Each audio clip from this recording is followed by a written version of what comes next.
10th inter degree pass or fail తక్కువ వ్యవధిలో life settlement in abroad కొరకు hotel management అంటే ట్రెంటీ college of hotel management. Hello viewers, welcome back to our channel. పాత రోజుల్లో విద్యార్థుల వాళ్ళ చదువులు వాళ్ళ కోర్సుల విషయంలో తల్లిదండ్రులకు అంత అవగాహన ఉండేది కాదు. బహుశా వాళ్ళు ఎక్కువగా చదువుకోకపోవడం వల్లేమో అనుకుంటా. కానీ ఇప్పుడు ప్రజెంట్ డేస్లో చూసుకుంటే పిల్లల చదువులు వాళ్ళ కోర్సుల విషయంలో తల్లిదండ్రులు ఎక్కువ ఇంటర్ఫీరెన్స్ కనిపిస్తుంది. కొడుకు కానీ కూతురు కానీ వాళ్ళు ఏం చదవాలనేది వీళ్ళే డిసైడ్ చేసేస్తున్నారు. కొడుకైతే ఐఐటి, కూతురైతే ఎంబీబీఎస్. వాళ్ళు దానికోసం ఎంత కష్టపడాలనేది వాళ్ళకి అవసరం లేదు. నువ్వు ఖచ్చితంగా ఐఐటి సీట్ కొట్టాల్సిందే, నువ్వేమైనా చెయ్యి అని తల్లిదండ్రుల ధోరణి ఇలా కనిపిస్తుంది.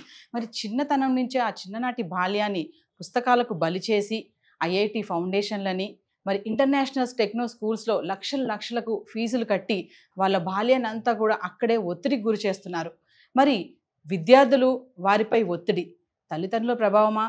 అసలు విద్యార్థుల ఆత్మహత్యలకు పాల్పడడానికి స్థితికి కారణం ఏంటి? మరి ఈ చదువుల వల్ల వాళ్ళు ఎంతవరకు ఒత్తిడికి గురవుతున్నారు? ఈ పరీక్ష విధానం అనేది కూడా ఎంతవరకు మార్చాలంటారు? మరి దీని మీద డిస్కషన్ చేయడానికి మనతో పాటు ఉన్నారు స్టూడియోలో కెరియర్ కౌన్సిలర్ యపూరి శ్రీనివాస్ గారు అండ్ 40 సంవత్సరాలు విద్యారంగంలో ఎక్స్పీరియన్స్ ఉన్నటువంటి రంగబాబు గారు. మరి సార్స్తో మాట్లాడదాము. అసలు ఈ ప్రాబ్లం అనేది ఎక్కడ వస్తుంది, దీనికి సొల్యూషన్ ఎక్కడ దొరుకుతుంది? నమస్తే సార్. సార్, నేను చెప్పినట్టు ప్రెషర్, మరి విద్యార్థులు వారిపై ఒత్తిడి అనేది ఎక్కడ ఉంటుందంటారు? తల్లిదండ్రుల ప్రభావమా లేకపోతే చదువులా? దీనికి ఏం చెప్తారు? తప్పకుండా మేడం. ముఖ్యంగా చూస్తే ఒత్తిడి అనేది ఉంది. మీరు అలాగూ ఫస్ట్ పాయింట్లోనే అది చెప్పేశారు, ఒత్తిడి ఉందని. తర్వాత మంచి పాయింట్ కూడా మీరు ఓపెన్ చేసేటప్పుడే పూర్వం వాళ్ళకి అంత అవగాహన లేదు, ఇప్పుడు ఉందని చెప్పి ఇప్పుడు వాళ్ళకి చదువు మీద కొంత అవగాహన ఉండడం వల్ల, ఎక్కువ అవడం వల్ల మొత్తం మీద ఈ ప్రెజర్ అయితే మీరు చెప్పినట్టుగా ఉంది. అయితే మనం గమనిస్తే ఏంటంటే పేరెంట్స్ కూడా అందరూ వాళ్ళు చదువుకొని తెలుసుకున్న సబ్జెక్ట్ తోటి ఒత్తిడి పెట్టట్లా. ఉదాహరణకు వాళ్ళు ఏమన్నా ఒక ఆఫీస్లో పనిచేస్తున్నారు అనుకోండి, వచ్చాక ఎవరో అబ్బాయి అక్కడ ఇంజనీరింగ్, కంప్యూటర్ సైన్స్ చదివి 10 లక్షల ప్యాకేజ్ వచ్చిందంటే మా అబ్బాయి కూడా చదువుతాడు. బాగుంది కదా. లేకపోతే ఆఫీస్లో కూర్చున్నప్పుడు ఏమవుతుంది మేడం, మనం ప్రైవేట్ కంపెనీలో పనిచేసినా, గవర్నమెంట్లో పనిచేసినా వాళ్ళ పిల్లలకి ఏదైనా మంచి సీట్ వచ్చింది అనుకోండి, ఏదో ఐఐటీయో లేకపోతే ఎంబీబీఎస్ఓ లేకపోతే ఉద్యోగం వచ్చిందనుకోండి, వాళ్ళ ఆనందాన్ని ఎలా సెలబ్రేట్ చేసుకుంటారు? కొలీగ్స్ అందరికీ స్వీట్స్ ఇస్తారు, లేకపోతే ఏదో పార్టీ ఇస్తారు. సో దాంతో తెలుసుకుంటారు వీళ్ళు, అయితే ఇది ఉందన్నమాట, సీఏ ఉందన్నమాట. సో నువ్వు కూడా సీఏ చదవరా? మొన్న వాళ్ళ అబ్బాయికి సీఏ ఎలా అవ్వంగానే ఒక కార్పొరేట్ కంపెనీలో 15 లక్షల వేతనంతో వచ్చింది అని చెప్తే వీళ్ళు కూడా ఆల్రెడీ పిల్లలకి ఏ ఇంప్రెషన్ ఉంటుందండి? తల్లిదండ్రులు వీళ్ళు కొంత అనుభవంతో ఉన్నారు కాబట్టి అన్నీ తెలిసే ఆ తల్లి తండ్రి గైడ్ చేశారు అనేటటువంటి ఇంప్రెషన్లో పిల్లలు ఫస్ట్ తీసుకుంటారు ఖచ్చితంగా. సో ఎప్పుడైతే అది తీసుకున్నారో అది అసలు ఆ సీఏకి వెళ్తే ఏం చదవాలి, ఐఐటికి వెళ్తే ఏం చదవాలి, 10th క్లాస్ అయిపోయిన విద్యార్థికి తెలియదండి. సో వీళ్ళు చెప్పేటప్పుడు ఏంటంటే ఈ ఒత్తిడిని ఇంకొంచెం వీళ్ళు ఏమన్నా ఒత్తిడి లేకుండా తగ్గించి కానీ, లేకపోతే కొంత మేనేజ్ చేయగలిగేటువంటి స్ట్రెస్ని కానీ ఒకవేళ నిజంగా ఇద్దాం అనుకుంటే ఆ చెప్పే తల్లిదండ్రులు ఏం చేయాలంటే, ఎవరన్నా వాళ్లకు తెలిస్తేనో లేకపోతే తెలుసున్న వాళ్ళ దగ్గర సీఏ అంటే ఏ సబ్జెక్ట్ చదవాలి, లేకపోతే ఐఐటి అయితే ఏ చదవాలి. ఉదాహరణకు ఐఐటి అయితే ఇలాగ కొంచెం మ్యాథ్స్ బాగుండాలి, ఫిజిక్స్ బాగుండాలి, కెమిస్ట్రీ బాగుండాలి చెప్పారనుకోండి. చెప్పినప్పుడు అరే వీడికి 10th క్లాస్లోనే పాపం చాలా ఇబ్బంది పడ్డాడు కదా, మనం ఇందులో పెట్టకూడదు, మనం అది పెట్టడం వల్ల వీడికి పాపం ఇబ్బంది ఉంటుందని తెలుస్తుంది. సో ఇక్కడ ఏంటంటే ఎవరైతే ఏదో ఒక ఇన్ఫ్లుయెన్స్ అండి, ఆ ఇన్ఫ్లుయెన్స్ తోటి కోర్స్ తీసుకోమని చెప్పేశారు. కొద్దిమంది పిల్లలు ఏంటంటే తల్లిదండ్రులు ఏం చదవమంటే అది చదువుతారు. మా దగ్గరికి వస్తారు కెరీర్ కౌన్సిలింగ్లో, నేను అడుగుతాను ఏం చదువుతాను, మా అమ్మ మా నాన్న ఏం చదవమంటే చదువుతాను. అదేంటి మరి అంటే నీకు ఇష్టం లేకపోతే మా అమ్మ మా నాన్న ఏం చెప్పినా చదువుతానంటారు. సో అలా వచ్చి పాపం వాళ్ళు ఏం చేస్తారంటే ఒక 1 year అయిపోయాడు చూస్తే సబ్జెక్టులన్నీ ఫెయిల్ అయిపోతారు. చాలా రీసెంట్గా నా దగ్గరికి ఒక కేసు వచ్చిందనమాట. ఎంపీసీ ఆప్ చేశారు, ఒక 2 లాంగ్వేజ్ తప్పితే అన్నీ పోయినాయి. అబ్బాయి అటెండెన్స్ 90%, ఏ రోజు పాపం స్కూల్ మానలా, కాలేజీ మానలా. కాకపోతే మధ్యలో రివ్యూ చూసుకోలేదు ఎవరు. మళ్ళీ ఆ అబ్బాయి మళ్ళీ ఇప్పుడు కామర్స్ రంగానికి వస్తున్నాడు, మళ్ళీ ఒక 1 year మళ్ళీ కొత్తగా రీజాయిన్ అయ్యి, అలా చాలా కేసులు వస్తుంటాయి.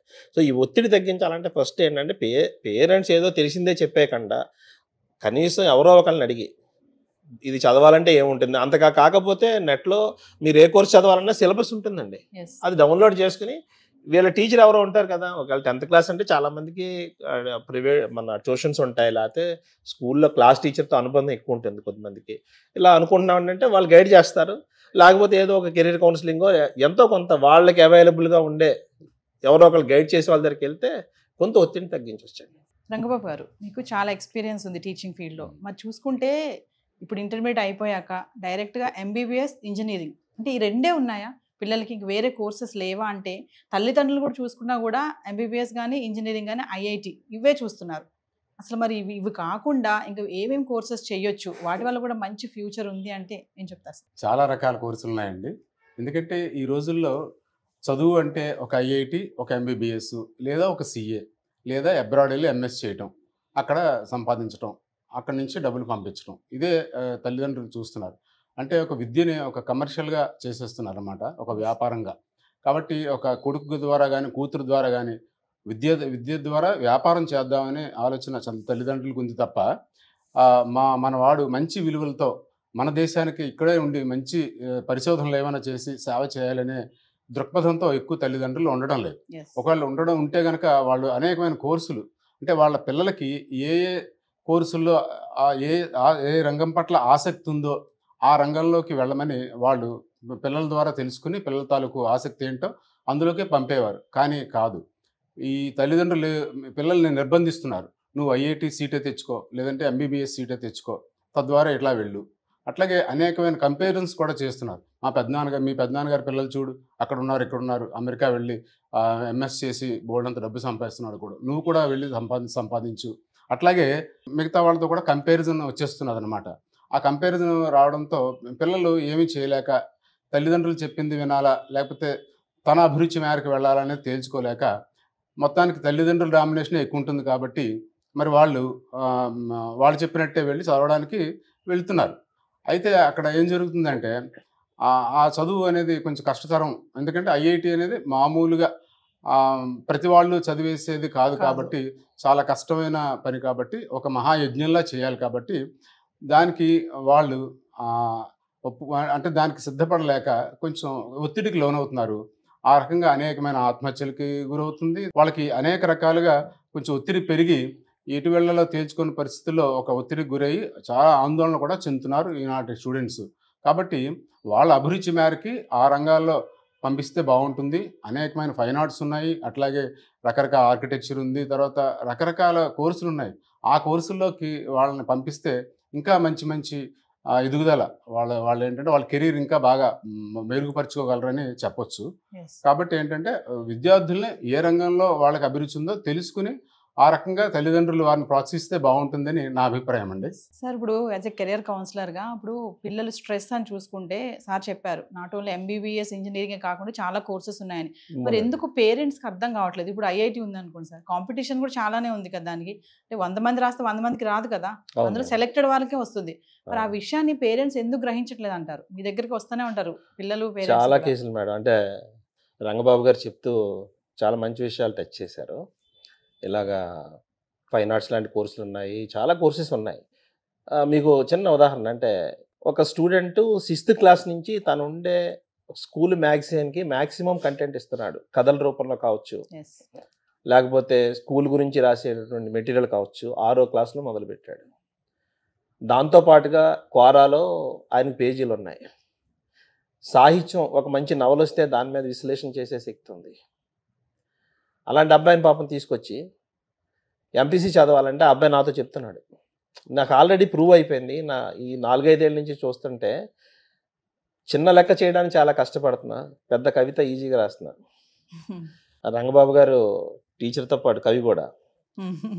అయితే ఆయన కథలు కొంచెం చదివానండి నేను. అయితే ఇందులో ఏంటంటే అంత చేస్తే వాళ్ళు ఏమంటారంటే ఇది హాబీగా ఉంచుకో, కానీ ఉద్యోగానికి ఇది పని చేయదు అని చెప్తున్నారు. వాళ్ళకి తెలియదు. అంటే కంటెంట్ రైటర్స్ అని చాలా మంచి డిమాండ్ ఉందండి. మీరు కూడా ఒక Naukri.com కానీ ఇలాగ జాబ్స్ సంపాదించే పోర్టల్స్ ఉంటాయి కదా, అందులో చూస్తే హైలీ పెయిడ్ అండి వాళ్ళు. చాలా పేమెంట్ చాలా బాగుంటుంది. అప్పుడు నేను చెప్తాను మాట సరదాగా, వాళ్ళకి అర్థం అవ్వాలి కదా.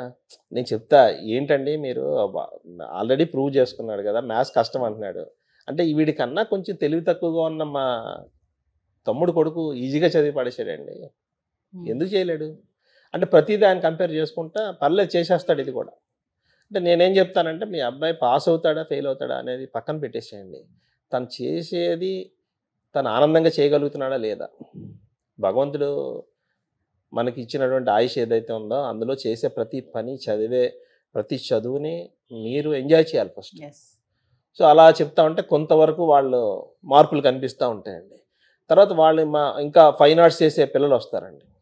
అంటే ఒకసారి చూస్తే అసలు వీళ్ళ పిల్లలా లేకపోతే నాకు చూస్తే భయం అవుతుంది కొంతమంది పిల్లల్ని. 10 minutesలో ఇప్పుడు మీరు అలా కూర్చున్నారు మీ పిక్చర్ యాజ్ టీజ్గా వేసేస్తారు వాళ్ళు.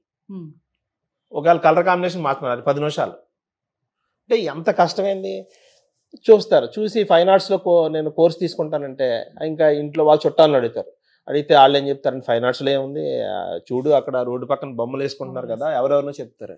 సో చెప్తే నేను చెప్తా లేదండి ఫైన్ ఆర్ట్స్ ఉంది, ఇంకా ఏంటంటే 10th క్లాస్ తర్వాత అసలు ఏది చదివితే ఇష్టం లేదు. నాకు ఫైన్ ఆర్ట్స్ ఉందంటే bachelor of fine arts and 10th class తర్వాత కూడా 5 years కోర్స్ ఉంది. MNCs కూడా రిక్రూట్ చేసుకుంటే ఇమీడియట్ క్వశ్చన్ ఏంటనుకుంటున్నారు ప్యాకేజ్ అంతా. ఇప్పుడు ఈవేళ సమాజంలో అసలు ఫస్ట్ మన చదువు ప్రయాణం ఎలా మొదలవుతుందంటే 12 ఏళ్ల కుర్రాడు కూడా నాకు 2 లక్షల శాలరీ కావాలి ఏం చేయాలంటున్నాడు. కానీ అదే క్వశ్చన్తో స్టార్ట్ అవుతుందండి కెరీర్ ఎంపిక ప్యాకేజ్. సో ఇవన్నీ మేము చెప్పడం వల్ల నా ఎక్స్పీరియన్స్లో నేను చూసింది. మనం చెప్తే అందరూ మన మాట వినాలని లేదు. తర్వాత ఇక్కడ వింటారు మళ్ళా. అసలు సమాజంలో పెద్ద ప్రాబ్లం ఏంటంటే మీ అబ్బాయినో మా అబ్బాయినో తీసుకెళ్ళి ఫైన్ ఆర్ట్స్ లాంటి కోర్సులో వేసినా లేకపోతే BA చదివించినా బీకాం చదివించినా మనల్ని ఎన్ని ప్రశ్నలు వేస్తారో. చుట్టాలు కావచ్చు, సంఘంలో తిరుగుతుంటే మీరు ఫంక్షన్స్కి వెళ్ళారు ఏంటి అక్కడ అడగకూడని ప్రశ్న అడుగుతారు. మీ అబ్బాయి ఏంటి బీకామా? బీకామ్ అన్నారు మీరు, బీకామా అదేంటి ఎంసెట్ రాలేదా అంటారు. అసలు ఆడికి ఇష్టం ఉందా లేదా ఎవరు అడగరండి. చొరబాటు మన పర్సనల్ లైఫ్లో చొరబాటు, పిల్లల చదువుల్లో తల్లిదండ్రుల జీవితాల్లో చొరబాటు ప్రతి వారి హక్కు అండి భారతదేశంలో. మరి మిగతా దేశాలు ఎలా నాకు తెలియదు కానీ అది తట్టుకోలేక పాపం ఇందాక రంగబాబు గారు మాట్లాడితే కూడా అన్నారు పేరెంట్స్ ఒత్తిడి అని అన్నారు. ఆ ఒత్తిడి ఎలా తీసుకుంటున్నారంటే ఆ సొసైటీలో అక్కడికి వెళ్ళే వాళ్ళని ఫేస్ చేయలేక వాళ్ళ క్వశ్చన్స్ ఎందుకు మళ్ళీ నువ్వు బేకాం చదివితే వాళ్ళు బీటెక్ ఎందుకు చేయలేదు అడుగుతున్నారు. కాబట్టి కొంత అమాయకత్వంగా రంగబాబు గారు చెప్పిన దానిలో నేను అర్థం చేసుకుంది ఏంటంటే గైడ్ చేస్తున్నారు. అది నేను ఎప్పుడు కూడా నేను కెరీర్ కౌన్సిలింగ్లో ఉన్న ఇన్ని సంవత్సరాల నుంచి కూడా నేను ఎప్పుడు ఎలా చూస్తానంటే నాకు 50 ఏళ్ల పేరెంట్ వచ్చి ఇలాంటి ప్రశ్నలు వేస్తున్నా ఆయనలో ఉండే అమాయకత్వాన్ని చూస్తా. ఎందుకంటే తెలిసి ఎవరు పిల్లల లైఫ్ని పాడు చేయరండి. వాళ్ళ ఉన్న ఇన్నోసెన్స్ తోటి పాపం వీళ్ళు చదవాల్సిన కోర్సులు ఆపేసి ఆ తర్వాత ఎప్పుడో బాధపడతారు. నేనేం చెప్తానంటే నా దగ్గర ఉన్న ప్రూవ్డ్ కేసెస్ చూపిస్తా. ఇలాగే వచ్చిన 4-5 ఏళ్ళు ఇలా జరిగింది, ఇదిగోండి ఆ స్టూడెంట్ నెంబర్ మాట్లాడండి కావాలంటే. అప్పటికి పేరెంట్స్ కొంత సర్దుబాటు చేసుకుని వాళ్ళకు పిల్లలకు నచ్చిన కోర్సెస్లో పెడుతున్నారు. ఇక అది అధిగమించిన వాళ్ళు ఒక 20% ఉంటారండి. మీరు ఏం చెప్పినా వాళ్ళు అక్కడికే వెళ్తారు. తర్వాత మన దగ్గర కాలేజెస్ అవన్నీ కూడా ఈవేళ ఏ కాలేజీ అయినా ఏదైనా మీరు వెళ్ళారనుకోండి అసలు ఆ కోర్సుకి మీరు ఫిట్ అవుతారో లేదో చూసుకునేటువంటి ఒక విధానం ఏం లేదు మన దగ్గర. సో అందు గురించి ఏంటంటే ఏదో నడుస్తుంది. కాబట్టి తల్లిదండ్రులు కొంత ఇవన్నీ వాస్తవికతని చూసుకోవాలి. చూసుకొని శాలరీ కాదండి ఫస్ట్ మీరు ఏ వృత్తి చేస్తే ఆ వృత్తిలో మీకు స్కిల్ బాగుంటే మీరు ఊహించినటువంటి డబ్బులు సంపాదిస్తారు. స్కిల్ తోటే ఇస్తారండి. ఎక్కడ కూడా మీ చదువుకి IIT చదివావు NIT చదివావు అని మీకు కంపెనీ వచ్చి 15 లక్షల వేతనం ఇచ్చింది, 3 నెలలు మీరేం పని చేయట్లా తీసేస్తారు. IIT అని ఉంచుకుంటారండి? ఉంచుకోరు కదా. సో అంటే వీళ్ళ కోరిక ప్రకారం ఇలాగా చేసేస్తున్నారు. ఆ పిల్లల్లో ఏంటంటే రకరకాల ఇంప్రెషన్స్ క్రియేట్ అయిపోతున్నాయి. ఈ ఫెయిల్యూర్స్ ఎకడమిక్ ఫెయిల్యూర్స్ అన్నీ ఇందాక మన రంగబాబు గారు చెప్పినట్టుగా అది తట్టుకొని అన్నీ పంచుకోగలిగే పిల్లలు తల్లిదండ్రులతో పంచుకుంటున్నారు. వాళ్ళు పంచుకున్నా కూడా దాని మీద కొంచెం మాట్లాడి వాళ్ళకు ఒక అవకాశం ఇచ్చిన పిల్లలు బాగుపడుతున్నారు. కాదు నేను చెప్పాను నువ్వు ఏం మాట్లాడకుండా చెయ్యి అంటే చేస్తున్నారు. అది చేయడానికి ప్రయత్నం చేస్తున్నారు. ఆ చేసే ప్రయత్నంలో ఓడిపోతున్నారు. ఆ ఓడిపోయే ప్రయత్నంలోనే మన ఇందాక రంగబాబు గారు చెప్పినట్టుగా కొన్ని ఆత్మహత్యలకు కొన్ని కారణాలు పాపం మనం కూడా ఇంతకుముందు పేపర్లో టీవీలో చూసాం. చనిపోయే ముందు లెటర్ రాసి అట్లాంటివన్నీ రాసినవి చూసాం. సో అందువల్ల ఏంటంటే కొంచెం ఇవన్నీ దృష్టిలో పెట్టుకొని పేరెంట్స్ చేయగలిగితే బాగుంటుంది. ఎందుకంటే రంగబాబు గారు అవి టచ్ చేసినప్పుడు నాకు ఏమనిపించిందంటే సాధారణంగా ఇలాంటి సామాజిక సమస్యలని కవి అర్థం చేసుకున్నట్టు ఎవరు అర్థం చేసుకోరు. ఎందుకంటే కవి తనకొచ్చే కష్టాన్ని తను అనుభవించిన కష్టాన్ని రాయడానికి ప్రయత్నం చేస్తారు ఫస్ట్. అలా కాని పక్షంలో తన మిత్రులు తనతో పాటు తిరిగే ఎవరితో అయితే సాన్నిహిత్యం ఉందో వాళ్ళతో వాళ్ళు షేర్ చేసుకుని ఆ షేర్ చేసుకున్న దాన్ని వీళ్ళు అనుభవించి రాస్తారండి. అందుకే కొంచెం ఇలాగా టీచింగ్లో ఉండి కొంత రైటింగ్స్ అది కూడా ఉన్నవాళ్ళు నేను రంగబాబు గారి కథలు చదివినప్పుడు కూడా అలాంటి అంశాలు చూశాను. సార్ మరి టీచింగ్ ఫీల్డ్లో ఉన్నారు కదా మీరు, అంటే యాక్చువల్గా ఉపాధ్యాయుడు విద్యార్థి అనే వాళ్ళ ఒక రిలేషన్ అనేది ఎలా ఉండాలంటారు? ఇప్పుడు చూసుకుంటే సార్ చెప్పినట్టుగా ఈ బలవంతపు కోర్సుల్లో జాయిన్ చేయడం వల్ల ఈ ఎడ్యుకేషన్ సిస్టమ్ వల్ల కూడా చాలా మంది స్టూడెంట్స్ సూసైడ్స్ చేసుకుంటున్నారు. పెద్దవాళ్ళే కాదు, చిన్న పిల్లలు కూడా ఉన్నారు. ఇంట్లో తిట్టడం వల్ల, హోంవర్క్ చేయకపోతే కూడా చేసుకునే మన న్యూసెస్ చూసాం చాలా మంది అలాంటివి.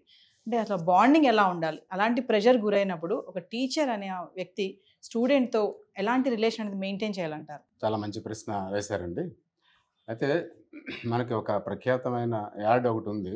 అందులో ఒక క్యాప్షన్ చెప్తారు, భగవంతునికి భక్తునికి అనుసంధానమైనది అని.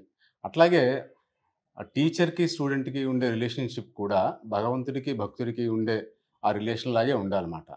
కాబట్టి ఆ రిలేషన్ని ఈ మధ్యకాలంలో కొంతమంది పాడు చేస్తున్నారు.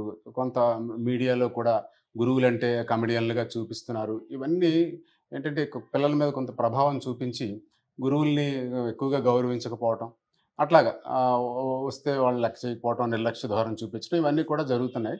కానీ అది కాదు. అయితే పిల్లల్లో నైతిక విలువలు పెంపొందించే చదువులు పూర్వం రోజుల్లో నేర్పేవారు. గురుకులాలు అవి ఉండేవి. చాలా రకాలుగా బ్రాహ్మణ శతకం, సుమతి శతకం, భాస్కర శతకం, దాశరథి శతకం, ఇట్లాగా భర్తృహరి సుభాషితాలు ఇవన్నీ కూడా నేర్పేవారు. నేర్పితే ఆటోమేటిక్గా వారికి విలువలు అనేవి తెలిసిపోయేవి. అవి చదివితే అవి ఎక్కడ ఏం చేయకూడదు, ఎక్కడ ఏం చేయాలి, ఏ విధంగా ఉండాలి, మనిషి ప్రవర్తన, ఎవరి దగ్గర ఎట్లా నడుచుకోవాలి, ఇవన్నీ కూడా ఆ శతకాల్లో వచ్చేసేవి. కానీ ఇప్పుడు ప్రస్తుతం ఈ యొక్క మోడర్న్ చదువుల్లో ఏంటంటే అవేమీ లేవు. అవేమీ తీసేసి మోడర్న్ పోయట్రీ లేదంటే కొత్తగా ప్రోజు అన్నీ పెట్టడం, అవన్నీ కూడా ఈ యొక్క నూతన విద్యా విధానంలో కొన్ని మార్పుల వల్ల మనకి అవన్నీ కూడా తొలగిపోయి కొత్తవేవో చదువుతున్నారు. దానివల్ల వాళ్ళు అంటే ఒక మానవతా విలువలు కానీ నైతిక విలువలు కానీ పెంపొందించబడటం లేదు. అయితే అవేవి కూడా తల్లిదండ్రులు కూడా కోరుకోవటం లేదు. వాళ్ళకి ఇంగ్లీష్ బాగా మాట్లాడడం వచ్చా, లేకపోతే మనకి కంప్యూటర్స్లో బాగా నాలెడ్జ్ వస్తుందా లేదా, లేదంటే ఒక జిఆర్ఈ రాయడానికి ఒక మంచి క్యాపబిలిటీ సంపాదించుకుంటున్నాడా లేదా, ఇవే చూస్తున్నారు తప్ప మనకి ప్రత్యేకమైన కొన్ని విలువలతో కూడిన చదువు మా అబ్బాయికి వచ్చిందా లేదా, లేదంటే మా అమ్మాయి ఆ విధంగా నేర్చుకుంటుందా లేదా అని చూడటం లేదు. ఎందుకంటే వాళ్ళకి ఎంతసేపు కూడా వీళ్ళు చదువుకుని డబ్బులు సంపాదించాలి, ఇంకా ఎక్కువ ఉన్నతమైన స్థితికి వెళ్ళాలి, లేదంటే ఒక మంచి పదవి పొందాలి, ఇట్లాగా రకరకాలుగా ఆలోచిస్తున్నారే తప్ప ఒక మంచితో, ఒక మానవతా దృక్పథంతో అతని జీవితం నడిస్తే చాలా బాగుంటుంది. అట్లాగే నలుగురికి సహాయపడే విధంగా ఈ చదువు కూడా ఉండాలి, అట్లాగే నలుగురికి ఉపయోగపడే విధంగా మా కొడుకో మా కూతురో తయారవ్వాలి అని తల్లిదండ్రులు ఆలోచిస్తే ఈ రకమైన విద్యా విధానం కూడా మారుతుంది. అటువంటి రోజులు రావాలని కూడా కోరుకుందాం. సో ఫైనల్గా చూసుకుంటే మేడం, అంటే మిమ్మల్ని మధ్యలో పాపం చెప్పండి, డిస్టర్బ్ చేస్తున్నాను. మాకు వచ్చే ముందు అంటే రంగబాబు గారు హైదరాబాద్కి వచ్చాక ఫోన్ చేశారు. ఇలాగా నాకు కారు ప్రాబ్లం వచ్చి ఒక ఆటో ఎక్కామన్నమాట. ఒక పర్టికులర్ ఒక పాయింట్లో మీట్ అవుదామని. అంటే ఇప్పుడు చాలా రంగబాబు గారు చెప్పినటువంటి అంశానికి చాలా దగ్గరగా ఉండే అంశం అనమాట. ఎక్కి ఆటో జస్ట్ మేము ఒక 1.5 కిలోమీటర్ జర్నీ చేసాం. ఈలోపు మేము మాట్లాడుకుంటున్నాం, ఇలాగా టాపిక్ ఉంటుంది ఇలాగంటడికి ఆ ఆటో డ్రైవర్ ఏమడిగాడంటే మమ్మల్ని, సార్ ఏంటి సార్ ఆయన ఎడ్యుకేషన్ మీద డిబేటా అని అడిగాడు. ఎందుకంటే మీరు చూపించినప్పుడు ఇలాగ సుమన్ టీవీ కనిపిస్తుంది కాబట్టి అవును అన్నాం. అంటే ఆయన ఒక మాట అన్నాడు వెంటనే, అసలు మన చదువులే మనకు ఉపయోగపడవండి అన్నాడు. అంటే నేనన్నా ఏం చదువుకున్నామ్మా నువ్వు అన్నా. ఉంటాయండి ఒక 29 years అలా ఉంటాయి పాపం అబ్బాయికి. చాలా సూటిగా మాట్లాడుతున్నాడు తను. నేను మెకానికల్ ఇంజనీరింగ్ బీటెక్ చేశానండి అన్నాడు. అంటే చదువులు ఉపయోగపడవని అలా చెప్తావు అని అడిగాను. కొంచెం మనకి అంటే అప్పుడు పాపం అబ్బాయి అంటే చెప్తున్నాడు అనమాట, నేను పైథాగరస్ థియరం చదివాను, నాకు ఎక్కడ ఉపయోగపడుతుందండి. అంటే అది ఎక్కడ ఉపయోగపడుతుంది పాపం అని ఆయన ఏమంటాడంటే, పాపం మేము వచ్చే ఒక 10 నిమిషాల్లో అసలు ఆయన చెప్పిన విషయాలు చూస్తుంటే నేను ఎందుకో ఈ తొందరపాటులో ఆయన నెంబర్ తీసుకోలేదు, రాకేష్ అని అతన్ని. ఆయన ఏమంటాడంటే, చదువులంటే ఇలా ఉండకూడదండి, 10 ఏళ్ళ తర్వాత నా చదువు నాకు ఎలా ఉపయోగపడుతుంది అలాంటి చదివే కావాలి. తర్వాత ఆయన తన మాటలో చెప్పడం పాపం, ఏదన్నా స్కూల్లో భగవద్గీత కూడా చెప్పాలండి అన్నారు. అంటే ఆయన ఉద్దేశం ఏంటంటే ఎవరు ఏ మతంలో ఉంటే అంటే ఎందుకు అని అడిగాను నేను. అంటే కొన్ని ఇప్పుడు రంగబాబు గారు మాట్లాడుతూ టచ్ చేశారు నైతిక విలువలని, అవన్నీ తెలియాలండి. తెలిసి ఒక హై స్కూల్ స్టేజ్కి వచ్చేటికి ఇండియన్ కాన్స్టిట్యూషన్ చదవాలి సార్ పిల్లలు, సోషల్లో ఏదో పక్కన ఉంటుంది, అలా కాదు, కంపల్సరీగా దాన్ని తీసుకొస్తే బయటకు వచ్చాక సమాజంలో ఏ పని చేయాలి ఏ పని చేయకూడదు, ఏ పని చేస్తే దీని కాన్సిక్వెన్స్ ఎలా ఉంటాయి అని కూడా తెలుస్తుంది. ఈ మార్పులన్నీ రావాలండి అంటే నేను నవ్వుతూ అన్నాను, నీ మాటలన్నీ నేను నా టీవీ ఇంటర్వ్యూలో వాడుకుంటాను, నీ పర్మిషన్ కావాలి అంటే పాపం అంటే ఆవేదన చూస్తే చాలా కాన్ఫిడెంట్గా ఉన్నాడు అబ్బాయి. ఆయన చెప్పే విషయాలు కూడా అంటే మామూలుగా మన అలా ఎవరన్నా మనకు మాట్లాడితే మనకు వాళ్ళ నిరాశ కనిపిస్తుంది, కానీ నేను ఆయనలో చూసింది నిరాశ కాదు, ఎంత కాన్ఫిడెంట్గా ఉన్నాడంటే తర్వాత తను నమ్ముకుని ఈరోజు బీటెక్ చేసుకుని కూడా గౌరవంగా ఆటో డ్రైవింగ్ చేసుకుంటున్నాడు ఆయన. సో అంటే మనుషులకి ఆ మానసిక స్థైర్యం కూడా కావాలి. ఇప్పుడు మా దగ్గర పిల్లలు వచ్చినట్టు చూస్తాం, బీటెక్ అవుతుంది, సరిగా చదవరు, బీటెక్ డిగ్రీ వస్తుంది, వచ్చాక జాబ్ రాకపోతే ఈవేళ మీరు ప్రైవేట్ కంపెనీస్లో నెలకు 10,000 రూపాయల జీతానికి ఒక అప్లికేషను ఎవరన్నా పోర్టల్లో పెడితే ఒక పలానా ఉద్యోగాలు ఉన్నాయని ఎన్ని అప్లికేషన్ అనుకుంటున్నారు. నేను అడుగుతా, కొంతమంది ఇంజనీర్స్ ఎలక్ట్రికల్ ఇంజనీర్స్ ఉంటారు పాపం, నాకు బాగా బాధేసేది ఏంటంటే ఈ కన్స్ట్రక్షన్ జరిగే దగ్గర నేను 2-3 చోట్ల చూస్తే ఎవరో పిల్లలు 10th క్లాస్ తర్వాత ఐటీఐ చదువుకుని 2 సంవత్సరాలు మొత్తం ఎంటైర్ 30-35 అంతస్తుల బిల్డింగ్కి ఎలక్ట్రికల్ వర్క్ మొత్తం కాంట్రాక్టర్ చేస్తుంటే ఆయన దగ్గర వర్క్ చేసేవాళ్ళు బీటెక్ చదువుకుని ఎలక్ట్రికల్ ఇంజనీర్. వాళ్ళిద్దరికి తేడా ఏంటంటే ఆ అబ్బాయి 10th క్లాస్ తర్వాత 2 ఏళ్ళు ఐటీఐ చేశాడు, ఈయన ఇంటర్మీడియట్ తర్వాత 4 ఏళ్ళు బీటెక్ చేశాడు. వీళ్ళిద్దరికి ఏంటి డిఫరెన్స్ అంటే తను చదువుని పూర్తిగా ఎలా ఉపయోగించాలో తెలుసుకున్నాడు. నేను బీటెక్ అబ్బాయిని అడిగాను నేను, అంటే లేదండి నాకు ఇంకా ట్రైనింగ్ కావాలంటే ఆ ట్రైనింగ్ ఎవరు ఇస్తారని అడిగాను, ఈ ఐటీఐ అబ్బాయి ఇస్తారు. అంటే మీరు ఏం చదువుకున్నా దాన్ని అర్థం చేసుకుని, ఇందాక ఆటో డ్రైవర్ ఆయన రాకేష్ ఆయన చెప్పినట్టు అర్థం చేసుకుని నా చదువు 10 ఏళ్ళ తర్వాత ఎలా ఉపయోగపడుతుందని బహుశా ఆ ఐటీఐ చదువుకున్న అబ్బాయి గమనించి వచ్చుంటాడు. ఈయన క్యాజువల్గా చదివారు. ఇప్పుడు కాలేజీ కూడా మిమ్మల్ని ఏం అడగదు, చదువుతుంటే దీన్ని ఎలా అప్లికేషన్ చేసుకోవాలి ఏంటి ఏం అడగదు. సో అందువల్ల ఏంటంటే రంగబాబు గారు మాట్లాడుతుంటే ఇప్పుడు ఒక్క అర్ధగంట క్రితం జరిగినటువంటి ఇది కూడా చాలా అవసరమేమో, వ్యూవర్స్కి అన్న ఉపయోగపడుతుంది. మంచి ఎగ్జాంపుల్ కదా సార్, అంటే తను చదివిన చదువుకి ఉద్యోగం లేదనే ఒక అది ఉంది తనలో, ఆ ఫీలింగ్ అనేది ఉండిపోయింది, షేర్ చేసుకున్నాడు మీతో. సో ఫైనల్గా చూసుకుంటే అంటే ఇవన్నీ ఓవరాల్గా చూస్తే ఈ పరీక్ష విధానం అనేది ఏమైనా ఇందులో మార్పులు జరగాలంటారా? ఇప్పుడు ఒక క్వశ్చన్ పేపర్ తీసుకున్నాక ఆ క్వశ్చన్ అర్థం చేసుకోవడానికి మనకి ఈజీగా 1 to 2 minutes పడుతుంది. అలాంటప్పుడు మిగతా ప్రశ్నలు అన్నీ రాయడానికి మరి ఎంత టైం తీసుకుంటున్నారు? అసలు ఈ పరీక్ష విధానం అనేది దీంట్లో మార్పులు ఏమన్నా వస్తే ఎలా ఉంటుందని? ఖచ్చితంగా మారాలండి. ఎందుకంటే ఇప్పుడు పరీక్షా విధానం వల్లే ఒత్తిడి ఎక్కువగా పెరుగుతుందని చెప్పొచ్చు. ఎందుకంటే ఇచ్చే సమయం తక్కువ, ఆ పరీక్ష రాయడానికి పట్టే సమయం ఎక్కువ. కాబట్టి ఆ ప్రశ్న చదవటానికే ఒక నిమిషం కన్నా ఎక్కువ పడితే దాన్ని కేటాయించే సమయం నిమిషం కన్నా తక్కువ. మరి పరీక్షలో ఇచ్చిన ఆ ప్రశ్న 1 నిమిషం పడినప్పుడు ఆ నిమిషం పాటు ఆ ప్రశ్న చదివి తర్వాత ఆన్సర్ చేయడానికి ఇంకెంత సమయం పడుతుంది? దీన్ని బట్టి మొత్తం టోటల్గా ఆ ప్రశ్నపత్రం అంతా కూడా ఆన్సర్ చేయడానికి మనకి ఎంత టైం పడుతుంది. కాబట్టి ఆ ప్రశ్నపత్రాన్ని తయారు చేసే ఆ అధ్యాపకులు ఎవరైతే ఉన్నారో వాళ్ళే ఆ సమయంలో నిర్ణీత సమయంలో వాళ్ళు ప్రశ్నపత్రానికి పూర్తి ఆన్సర్లు రాయలేరు చెప్పాలంటే. కాబట్టి ఇదంతా కూడా ఎందుకు అంటే ఏదో ఫిల్టర్ చేయడానికి కాబట్టి అంటారు. కానీ ఆ ఫిల్టర్ చేసే విధానంలో విద్యార్థుల మీద ఎంత ఒత్తిడి పడుతుందో వాళ్ళు ఆలోచించడం లేదు. కాబట్టి ఆ విద్యా విధానం మారాలి. కాబట్టి అంతంత పెద్ద ప్రశ్నలు వాళ్ళకి ఇవ్వకుండా ఖచ్చితంగా ఆ నిర్ణీత సమయంలో మనకి ఆన్సర్ చేయగలిగే ప్రశ్నలే వాళ్ళు ఇచ్చి వాళ్ళ మీద ఒత్తిడి పెంచకుండా చూస్తే చాలా బాగుంటుంది. అలాగే శ్రీనివాస్ గారు చెప్పినట్లుగా చాలా మంచి విషయాలు కవర్ చేశారు శ్రీనివాస్ గారు. ఎందుకంటే ఆయన కెరీర్ కౌన్సిలర్ కాబట్టి ఆయన దగ్గరకి అనేక మంది ఆ కౌన్సిలింగ్ కోసం వస్తుంటారు. వాళ్ళందరి తాలూకు ఆ కథలు కూడా నాతో పంచుకుంటారు. ఆ సంఘటనలన్నీ కూడా ప్రతి ఒక్క సంఘటన ఒక కథగా నేను రాయొచ్చు. కాబట్టి నేను రైటర్గా ఆయన చెప్పినవన్నీ కూడా విశ్లేషించుకుంటూ నేను మనసులో ఉంచుకుంటూ ఉంటాను. ఎప్పుడైనా అవసరమైతే కొన్ని కథలుగా మలుచుకుని ఆయనకు పంపిస్తూ ఉంటాను కూడా. కాబట్టి ఆయన ఒక రకంగా నాకు కథా వస్తువు అనమాట, ఆయన తాలూకు ఇది. అందుకని ఆయనకు నేను ప్రత్యేకంగా ధన్యవాదాలు తెలియజేసుకుంటున్నాను. కాబట్టి ఆ శ్రీనివాస్ గారు ప్రతి విషయాన్ని కూడా చాలా ఆమూలాగ్రం పరిశీలించి విశ్లేషిస్తారు. కాబట్టి ఆయన విశ్లేషణ నాకు చాలా బాగా నచ్చుతుంది. కాబట్టి శ్రీనివాస్ గారితో నేను ఈ రకంగా ఇందులో ఈ డిబేట్లో పాలు పంచుకోవడం అనేది నాకు చాలా సంతోషంగా ఉంది. సార్ చాలా విషయాలు మాట్లాడుకున్నాము. పిల్లలపైన స్ట్రెస్ ఎందుకు పడుతుంది, మంచి ఎగ్జాంపుల్స్ చెప్పారు. మరి ఆ ఎగ్జామ్ అనే ప్యాటర్న్ ఎలా చేంజ్ అంటే ఆ చేసుకోవాలి. ప్యాటర్న్ మేడం అకాడమిక్గా రంగబాబు గారు చెప్పారు. కాంపిటేటివ్ ఎగ్జామ్ వచ్చేటడికి కూడా పాపం అంటే రంగబాబు గారు కవర్ చేస్తూ అకాడమిక్ ఎగ్జామ్స్ గురించి చెప్పారు. కాంపిటేటివ్ ఎగ్జామ్స్ కూడా అదే పరిస్థితిలో ఉన్నాయండి. ఉమ్, నా దగ్గర ఒక చిన్న ఉదాహరణ ఉంది. లాస్ట్ ఇయర్ నీట్లో 615 మార్కులు వచ్చినాయి ఒక అబ్బాయికి.